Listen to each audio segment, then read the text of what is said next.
मैं आपको अंधेरे के उस सच से रूबरू कराऊंगा जिसे सुनकर आपकी रूह कांप उठेगी। सियाह ईद।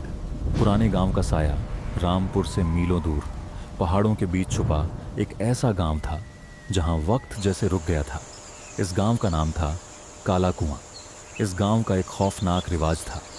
बकरा ईद की कुर्बानी के बाद जैसे ही मगरिब की अजान होती, पूरे गांव में सन्नाटा छा जाता था। लोग अपने घरों को बड़े बड़े लोहे के तालों से बंद कर लेते थे, क्योंकि सब जानते थे ईद की इस रात को सदियों पुराने कब्रिस्तान से एक ऐसी मखलूक, शैतानी साया, निकलती है जो इंसानी कुर्बानी मांगती है। इस साल शहर से 3 दोस्त, आर्यन, कबीर और रोहन, अपने एक दोस्त के बुलावे पर यहां ईद मनाने आए थे। उन्हें लगता था कि ये सब सिर्फ डराने के लिए बनाई गई कहानियां हैं। रात के 11 बजे पूरे गांव में अजीब सी खामोशी थी। सिर्फ हवा के चलने की सरसराहट सुनाई दे रही थी। रोहन ने बाकी दोस्तों को चिढ़ाते हुए कहा, अगर तुम दोनों में दम है तो चलो गांव के उस पुराने कब्रिस्तान में चलते हैं। आर्यन ने डरते हुए मना किया, पर कबीर ने उसका मजाक उड़ाया। हार मानकर तीनों दोस्तों ने हाथ में टॉर्च ली और निकल पड़े उस रास्ते पर जहां मौत उनका इंतजार कर रही थी।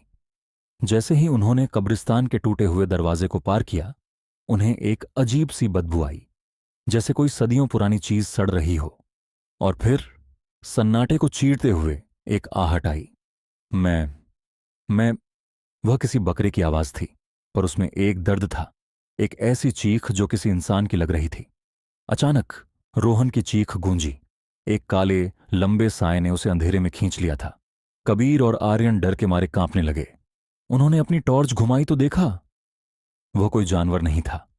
वह एक 8 फुट लंबा जिन्नाती साया था, जिसका सर एक बकरे का कंकाल, खोपड़ी था, पर उसके हाथ पैर बिल्कुल इंसानों जैसे लंबे और नुकीले नाखूनों वाले थे। उसके मुंह से काली राल टपक रही थी। कबीर बिना सोचे समझे पीछे भागा, पर उस साए ने एक ही झटके में उसे दबोच लिया। अब सिर्फ आर्यन बचा था।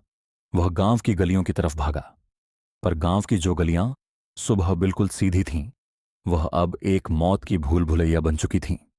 आर्यन जिस गली में भी मुड़ता, सामने वहीं कब्रिस्तान खड़ा मिलता। आंखों में आंसू और दिल में मौत का डर लिए आर्यन एक पुरानी वीरान हवेली के अंदर घुस गया और दरवाजा बंद करके लोहे की कुंडी लगा दी। वह एक कोने में बैठकर रोने लगा। बाहर से दरवाजे पर खुरचने की खर्च खर्च की आवाजें आ रही थीं। फिर अचानक आवाज बंद हो गई। 2 मिनट बाद दरवाजे के पीछे से कबीर और रोहन की आवाज आई, आर्यन, दरवाजा खोलो, हम बच गए। वह चला गया। आर्यन ने खुशी खुशी दरवाजा खोलने के लिए हाथ बढ़ाया, पर तभी उसकी नजर दरवाजे के नीचे की दरार पर पड़ी। बाहर चांद की रोशनी में 2 जोड़ी पैर दिख रहे थे, पर उन दोनों के पैर पीछे की तरफ घूमे हुए थे। वो उल्टे पैर थे। वह उसके दोस्त नहीं, वही साया था जो उनका रूप लेकर आया था। आर्यन पीछे हट गया और आंखें बंद करके रोने लगा। तभी दूर मस्जिद से फज्र की अजान की आवाज गूंजी, अल्लाहू अकबर। अजान सुनते ही बाहर एक खौफनाक चीख गूंजी और सब शांत हो गया। सुबह जब गांव वालों ने हवेली का दरवाजा खोला तो आर्यन जिंदा था, पर उसके चेहरे पर हमेशा के लिए डर छप चुका था और उसके दाएं हाथ पर एक बकरे के खुर का जला हुआ निशान था, जो उसे हर ईद उस काली रात की याद दिलाता है।